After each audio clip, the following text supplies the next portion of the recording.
प्यारे दोस्तों, एक लड़की की शादी एक बंदर से हो गई। ये एक सच्चा वाकया है जो शायद आपने पहले कभी नहीं सुना होगा। इस शादी के बाद उस बंदर ने उस लड़की के साथ क्या किया, आगे हम आपको बताएंगे, तो वीडियो को जरूर देखें। अगर पसंद आए तो लाइक करें और हमारे चैनल को सब्सक्राइब करना न भूलें। दोस्तों, पहले के जमाने में एक नेक बादशाह था। एक मर्तबा बादशाह अपने वजीरों के साथ सैर के लिए निकला। जंगल के करीब डेरे डाले गए। जब खाने का वक्त हुआ तो दस्तरखान बिछाया गया। इतने में बादशाह ने देखा कि एक बहुत बड़े दरख्त पर एक बंदर बैठा हुआ सब कुछ खामोशी के साथ देख रहा है। उसमें बंदरों वाली कोई भी हरकत नहीं थी। बादशाह ने कहा कि थोड़ा सा खाना इस बंदर के सामने भी डाल दो। दो नौकरों ने थोड़ा सा खाना उस बंदर के सामने भी डाल दिया। बंदर पेड़ से नीचे उतर कर आता है और एक टिकरी लेकर कोयले से कुछ लिखता है और फिर बंदर ने वह टिकरी बादशाह को दे दी। टिकरी पर लिखा हुआ था, मैं ऐसे खाने नहीं खाऊंगा, बल्कि जैसा दस्तरख्वान बादशाह के लिए लगाया गया है वैसा ही मेरे लिए भी लगाया जाए। बादशाह को यह देखकर बड़ी हैरानी हुई। बादशाह ने हुक्म दिया कि इसके लिए भी एक ऐसा ही दस्तरख्वान लगवाओ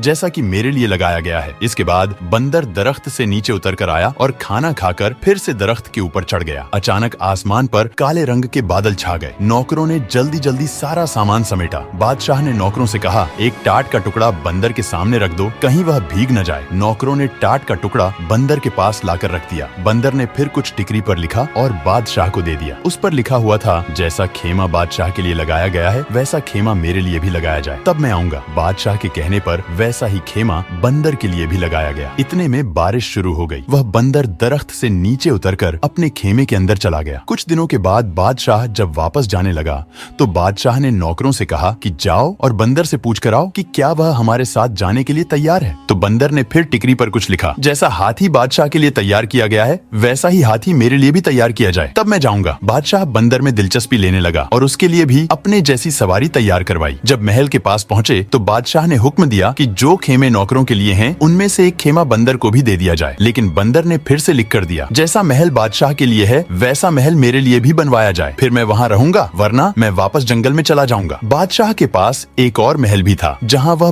बहुत कम आया जाया करता था। वह महल बंदर को दे दिया गया। बादशाह की बीवी और नौकरों को बंदर से बहुत ज्यादा इश्क हो गया था। इधर बंदर ने बादशाह के महल में भी आना जाना शुरू कर दिया। बंदर मुकदमे बहुत ही गौर से सुनता। जब बादशाह कोई गलत फैसला लेने वाला होता तो बंदर बादशाह के हाथ से फौरन कागज को लेकर फाड़ देता और कलम से सही फैसला लिखकर बादशाह के हाथ में दे देता। शुरू में तो बादशाह को बहुत गुस्सा आया, लेकिन फिर बादशाह समझ गया कि बंदर की वजह से वह बहुत सारी गलतियों से बच गया है। उस बादशाह की एक खूबसूरत बेटी थी। बादशाह अपनी बेटी से दिल जान से ज्यादा मोहब्बत करता था। बंदर को देखने का शौक बादशाह की बेटी को भी पैदा हो गया। एक दिन शहजादी अपनी सहेलियों के साथ बंदर को देखने के लिए आई। जब बंदर ने शहजादी को देखा तो उसे देखकर वह घूरने लगा। शहजादी बंदर के डर से महल के अंदर भाग गई और उसके बाद से यह होने लगा कि शहजादी जब भी बन सवर कर अपना चेहरा आईने में देखती तो पीछे से बंदर का चेहरा नजर आ जाता। पता नहीं कैसे बंदर उसके कमरे में घुस जाता। एक दिन बंदर ने पर्ची में कुछ लिखकर शहजादी के हाथ में थमाया। उस पर्ची में लिखा हुआ था, क्या तुम मेरे साथ शादी करोगी? यकीन करो, मैं भी बहुत खूबसूरत हूँ। शहजादी जानती थी कि यह तहजीबमंद बंदर है, मुझे कोई नुकसान नहीं पहुँचाएगा। धीरे धीरे शहजादी को बंदर से हमदर्दी हो गई। जब यह बात बादशाह तक पहुंची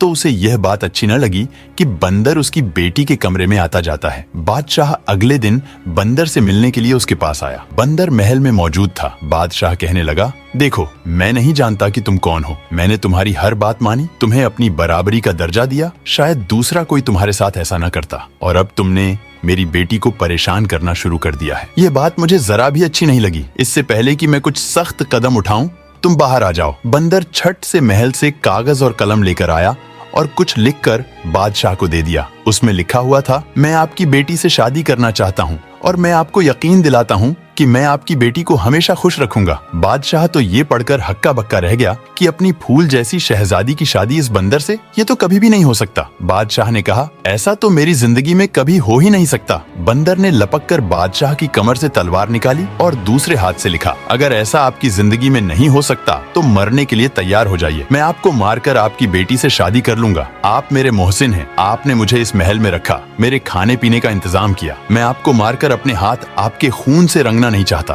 बादशाह ने अपनी मौत को सामने देखा तो कहने लगा, अच्छा मुझे थोड़ा सोचने का मौका दो। बादशाह अपने महल वापस आ गया। वह बहुत परेशान हुआ। एक तरफ बेटी थी और दूसरी तरफ उसकी अपनी जान। सारी रात टहलते हुए उसने परेशानी में गुजार दी, लेकिन अपनी बीवी को उसने कुछ भी नहीं बताया। वह जानता था कि बीवी को जैसे ही पता चलेगा वह सारा महल अपने सर पर उठा लेगी। सुबह होने तक बादशाह फैसला कर चुका था कि वह अपनी जान दे देगा, लेकिन अपनी बेटी की शादी बंदर से कभी भी नहीं करेगा। वह कुछ नसीहत करने के लिए अपनी बेटी के पास गया कि बेटी, कल को अगर मुझे कुछ हो जाए तो तुम्हें अपनी माँ को कैसे देखना है और सल्तनत को कैसे संभालना है। शहजादी ने आंखों में आंसू भरकर कहा, अब्बा जान, ये आप कैसी बातें कर रहे हैं? अल्लाह ताला आपकी उम्र में बरकत फरमाए। बादशाह ने कहा, मेरी बेटी, वह बंदर मेरे भी पीछे पड़ गया है और मुझसे कहता है कि मैं उसकी शादी तुमसे करा दूं, वरना वह मुझे जान से मार देगा। लेकिन ये तो नामुमकिन है। मैं तुम्हारी शादी उससे भला कैसे कर सकता हूँ? तुम्हारी माँ ने उसके कत्ल के कई बार मंसूबे किए, लेकिन वह हमेशा नाकाम रही। वह बंदर आज भी जिंदा फिरता है। बादशाह कहने लगा कि मैं जाकर बंदर को साफ साफ बता देता हूँ कि मैं तुम्हारी शादी अपनी बेटी के साथ कभी भी नहीं कर सकता। उसके बाद शायद वह मुझे मार दे। तुम अपनी माँ के साथ तहखाने में जाकर छुप जाना और उस वक्त तक बाहर ना निकलना जब तक कि वह बंदर यहाँ से चला ना जाए। शहजादी ने कहा, अब्बा, आपकी जान इतनी बेकार तो नहीं है। आप मेरे वालिद ही नहीं, इस सल्तनत के बादशाह भी हैं। आप जाकर बंदर से मेरे रिश्ते के लिए हाँ कर दीजिए। आखिरकार शहजादी ने जैसे तैसे अपने बाप को मना ही लिया। बादशाह ने बंदर को अपनी रजामंदी बताई और बंदर ने कहा, आप शादी की तैयारी शुरू करें। मल्लिका को जब यह बात मालूम हुई, उसने सारा महल अपने सर पर उठा लिया। निकाह वाले दिन बादशाह ने मल्लिका को एक कमरे में बंद कर दिया और शहजादी का निकाह उस बंदर के साथ करवा दिया। शहजादी रुखसत होकर बंदर के महल में चली गई। अगले दिन जब शहजादी महल वापस आई तो बहुत ही ज्यादा खुश थी। मल्लिका ने जब यह देखा तो हैरान रह गई। मल्लिका बोली, बेटी, तुम उस बंदर के साथ इतनी खुश हो? शहजादी बोली, हाँ, मैं बहुत खुश हूँ। शहजादी दिन में अपने बाप के महल में रहती और रात के वक्त वह बंदर के पास उसके महल में चली जाती। एक बार रात के वक्त मल्लिका ने नौकरानियों वाला लिबास पहना और बंदर के महल में चली गई। शहजादी के कमरे का दरवाजा बंद था। मल्लिका ने दोनों की बातें सुननी शुरू की। अंदर से किसी मर्द के बोलने की आवाज आ रही थी। मल्लिका ने ताले के सुराख से अंदर झांका तो देखा कि शहजादी एक बहुत ही खूबसूरत नौजवान के साथ बैठी हुई है। वह शहजादी के साथ हंस हंस कर बातें कर रहा है। यह देखकर मल्लिका हैरान रह गई और सोचने लगी, अच्छा तो ये बात है, तभी तो मैं कहूँ कि मेरी बेटी भला इस बंदर के साथ इतना ज्यादा खुश कैसे रह सकती है। अब मल्लिका वहाँ से पलट कर जाने लगी। उसको एक तरफ बंदर की खाल पड़ी हुई नजर आई। मल्लिका सोचने लगी, इतनी मोटी खाल बंदरों वाली ये अपने ऊपर पहनकर भला क्यों रखता है और बंदर बना क्यों फिरता है? अगर मैं इस खाल को जला दूं तो फिर यह कभी भी बंदर नहीं बनेगा। यह सोचकर वह बंदर की खाल उठाकर अपने महल में ले आती है और उस खाल को आग लगा देती है। इधर मल्लिका ने बंदर की खाल को आग लगाई, उधर शहजादे को जलन महसूस होने लगी। शहजादा बचाओ बचाओ करके गायब हो गया। शहजादी अपने वालिद के महल में वापस आई तो देखती है कि उसकी वालिदा ने बंदर की खाल को आग लगा दी थी। शहजादी ने जल्दी जल्दी से वह आग बुझाई। शहजादी को पता चल गया कि उसकी माँ का यह कारनामा है। वह रो रो कर कहने लगी, हाय अम्मा जान, आपने मेरा सुहाग उजाड़ दिया। आखिर आपकी क्या दुश्मनी थी मुझसे? उसकी माँ ने कहा, बेटी, मुझे क्या पता था। मैंने तो सोचा कि अगर मैं वह बंदरों वाली खाल जला दूंगी तो वह बिल्कुल नौजवानों की तरह मेरा जमाई राजा बना रहेगा। शहजादी ने कहा, अम्मी जान, मैंने आपको कहा था ना कि मुझे मेरे हाल पर छोड़ दीजिए। अब आपको ठंडक पड़ गई? माँ शहजादी की तमाम बातों को सुनकर परेशान थी। जब बादशाह को पता चली तो बादशाह ने नौकरों को भेजा, लेकिन कहीं से भी बंदर की कोई खबर न मिली। अब शहजादी ने जोगन वाले कपड़े पहन लिए और शहजादे की तलाश में निकल गई। जंगल जंगल सहरा सहरा भटकती फिरती उसके पांव में छाले पड़ गए। शहजादी का रंग रूप पूरी तरह से बदल गया। एक रात शहजादी उसी जंगल में एक पेड़ के नीचे बैठी हुई थी। उस पेड़ के ऊपर चकोर और चकोरी बैठे हुए थे और बातें कर रहे थे। शहजादी उनकी बातें सुन रही थी। चकोर दरअसल एक परिंदा होता है। चकोरी ने चकोरे से कहा, क्या बात है चकोरे, तू इतना परेशान क्यों है? चकोरे ने कहा, क्या बताऊं, यहाँ से यूरोप की तरफ एक शहजादा है, मैं उसके लिए बहुत परेशान हूँ। उसके सारे जिस्म पर बड़े बड़े आंवले पड़े हुए हैं, वह सो भी नहीं सकता। सारे तबीब और हकीम उसका इलाज करके हार गए हैं, कोई भी उसका इलाज नहीं कर पा रहा है। चकोरी ने पूछा, शहजादे की हालत भला कैसे हुई? चकोरे ने कहा, किसी जालिम ने शहजादे को जलाकर मारने की कोशिश की थी। शहजादे की जान तो बच गई, लेकिन उसका सारा जिस्म जल गया है। चकोरी ने कहा, क्या हमारे शहजादे के दुख का कोई इलाज नहीं है? चकोरे ने कहा, हाँ, अगर कोई हमारी बीट इकट्ठी कर ले और इसे चंदन के साथ घिसकर 40 दिन तक रोजाना सुबह शाम शहजादे को लगाए तो शहजादे के सारे जख्म भर जाएंगे। शहजादी समझ गई कि ये मेरे शहजादे के बारे में बात हो रही है। चकोरी और चकोरा तो सुबह उड़ गए। शहजादी ने उनकी सारी बीतें इकट्ठा की और एक तबीब के भेस में वह यूरोप की तरफ चल पड़ी। वहां से कुछ ही मील की दूरी पर शहजादी को एक शहर नजर आया। शहर बहुत ही ज्यादा खूबसूरत था, लेकिन वहां की हर चीज पर उदासी छाई हुई थी। वहां के लोग बहुत ही ज्यादा परेशान थे और अपने अपने कामों को अंजाम दे रहे थे। शहजादी जिससे भी उसकी परेशानी की वजह पूछती तो सारे बताते कि उनके शहजादे की हालत बहुत ज्यादा खराब है। शहजादी ने बाजार से चंदन खरीदा और दूसरी दवाएं ली और जरूरत का सामान खरीदकर शाही महल में पहुंच गई और पहरेदार से कहने लगी कि जाकर बादशाह से कहो कि हिमालय की पहाड़ियों से एक तबीब आया है, वह शहजादे का इलाज करेगा। पहरेदार भागता हुआ बादशाह के पास गया। बादशाह ने कहा कि उसे फौरन अंदर बुलाओ। बादशाह ने देखा कि ये तो अभी नौजवान है, ये शहजादे का भला क्या इलाज करेगा। इतने बड़े बड़े तबीब और हकीम जिसका इलाज न कर सके। फिर भी बादशाह ने कहा, तुम भला क्या कर लोगे, बड़े बड़े तबीब और हकीम हार चुके हैं। शहजादी बोली, अगर 40 दिन में शहजादा ठीक न हुआ तो जो चोर की सजा है वही मेरी सजा।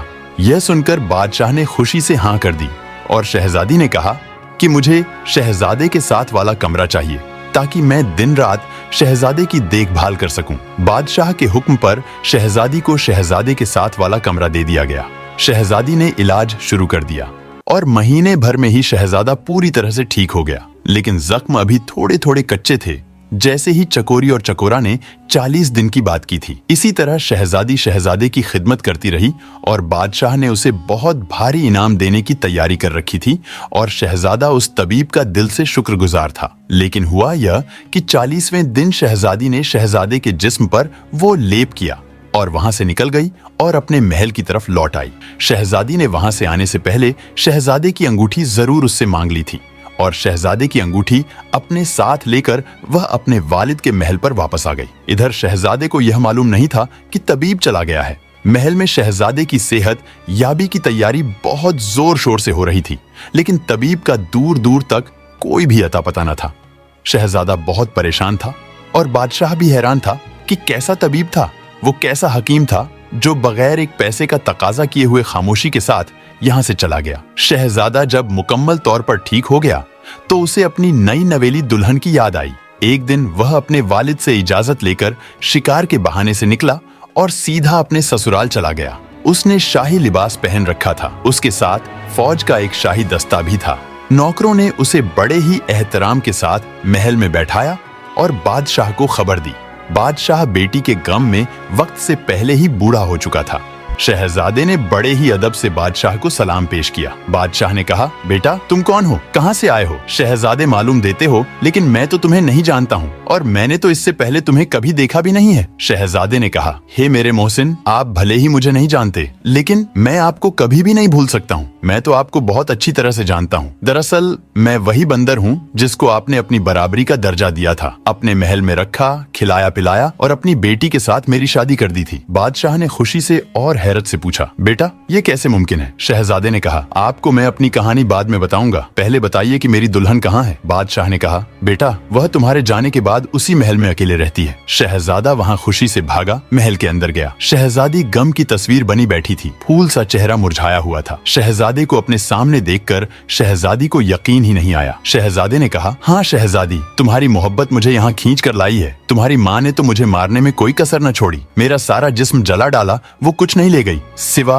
अंगूठी के, और वो चुपचाप वहाँ से चला गया। शहजादी ने उसे अंगूठी दिखाते हुए पूछा, क्या यही आपकी अंगूठी है? शहजादे ने कहा, हाँ, लेकिन ये तुम्हारे पास कैसे आई? शहजादी ने कहा, क्योंकि वो तबीब कोई और नहीं बल्कि मैं ही थी। फिर शहजादी ने उसे पूरी कहानी सुनाई। शहजादी ने कहा, मेरी माँ भी आपकी दुश्मन नहीं थी। जब मेरी माँ ने आपको इंसान बना हुआ देखा तो उसने बंदर की खाल को जला दिया ताकि वह खाल न रहे और आप दोबारा बंदर न बने। शहजादे ने कहा, गलती मेरी भी थी कि मैंने तुम्हें कभी भी बंदर बनने की वजह बताई ही नहीं, वरना मैं उस खाल को अपनी जान से ज्यादा हिफाजत के साथ रखता। शहजादे ने कहा, दरअसल मुझे यह सारी बातें बताने का कभी मौका ही नहीं मिला। तकरीबन 1 साल पहले की बात है। मैं शिकार करने के लिए निकला था और मेरे साथ नौकर भी थे। जंगल में मुझे एक हिरण नजर आया। मैंने उस पर तीर चलाया, वो हिरण मेरी आंखों से ओझल हो गया। मैं उस हिरण की तलाश में निकला। मैं इतना आगे निकल गया कि मेरे साथ जो लोग थे वो सब के सब पीछे रह गए। मैं अपने साथियों से बिछड़ चुका था। मैंने देखा कि सहरा के पास एक बुजुर्ग बैठे हुए थे। उनके करीब एक 12 साल का बच्चा भी बैठा हुआ था। वो बुजुर्ग रो रहे थे। उस बच्चे की टांग से खून बह रहा था। वो बुजुर्ग रो रो कर उस शख्स को बद्दुआ देते जा रहे थे जिसने उस बच्चे की टांग पर तीर मारा था। मुझे देखकर बुजुर्ग ने गुस्से से कहा, तुम इंसान हो या बंदर हो? तमीज तो तुम्हें छू कर भी नहीं गुजरी है। बस यह उनके कहने की देर थी। मैं फौरन इंसान से बंदर की शक्ल में तब्दील हो गया। अब जंगल जंगल भटकता फिरता, मुझे कहीं भी ठिकाना नहीं मिला। उनकी बद्दुआ से और अपनी हालत से मैं इतना परेशान हुआ कि मैंने उनके पांव पकड़ लिए। रो रो कर उनसे माफी मांगने लगा। मेरी उस हालत को देखकर उस बच्चे को मुझ पर तरस आ गया। उसने अपने दादा से कहा कि दादा जान, जब इंसान अपनी गलती को मान ले तो उसे माफ कर देना चाहिए। हमें चाहिए कि हम इसे माफ कर दें। लड़के ने जब बहुत ज्यादा इसरार किया तो बुजुर्ग ने कहा कि देख, इससे सीख ले, तूने इसके साथ क्या किया और यह तेरी भलाई मांग रहा है। खैर, मैं अपनी बद्दुआ तो वापस नहीं ले सकता, लेकिन इसे कम कर सकता हूँ। साथ भर तो बंदर ही रहेगा। जब कोई लड़की तुझसे हमदर्दी करते हुए शादी के लिए तैयार हो जाएगी, तब तू अपनी असली हालत में वापस लौट आएगा। अगर 1 साल से पहले तेरी शादी हो गई तो सिर्फ अपनी बीवी के सामने ही तू इंसान की शक्ल में आ सकेगा। मजबूर होकर मैं वहाँ से आ गया। मैं वापस अपने महल भी नहीं जा सकता था और मेरा कोई और ठिकाना भी नहीं था। 6 महीनों तक मैं जंगल में यूं ही भटकता रहा कि उसके बाद मेरी मुलाकात तुम्हारे वालिद से जंगल में हो गई, जो मुझे वहाँ से अपने साथ महल में लेकर आ गए। फिर बादशाह ने तुम्हारी शादी मुझसे करवा दी और आगे की सारी बातें तो तुम अच्छी तरह से जानती हो। शहजादे की यह बात खत्म ही नहीं हुई थी कि मल्लिका और बादशाह ने सारी गुफ्तगू सुन ली। फिर मल्लिका ने शहजादे से माफी मांगी और शहजादे ने मल्लिका को माफ कर दिया। बादशाह ने कहा, हमारा कोई बेटा नहीं है बेटा, अब तुम मेरे पास रहोगे। शहजादे ने कहा, अभी तो मुझे अपनी दुल्हन को लेकर अपने महल पर जाना है, अपने वालिद से मिलवाने के लिए, लेकिन मैं आपसे वादा करता हूँ कि आपका हाथ बंटाने जरूर आता रहूंगा। उसके बाद शहजादा अपनी दुल्हन को साथ लेकर अपने वालिद के पास चला गया और फिर दोनों हंसी खुशी अपनी जिंदगी गुजारने लगे। दोस्तों, उम्मीद है आपको ये कहानी पसंद आई होगी। मजीद ऐसे ही वाकयात सुनने के लिए चैनल को सब्सक्राइब करके हमारी फैमिली का हिस्सा जरूर बनिए। शुक्रिया।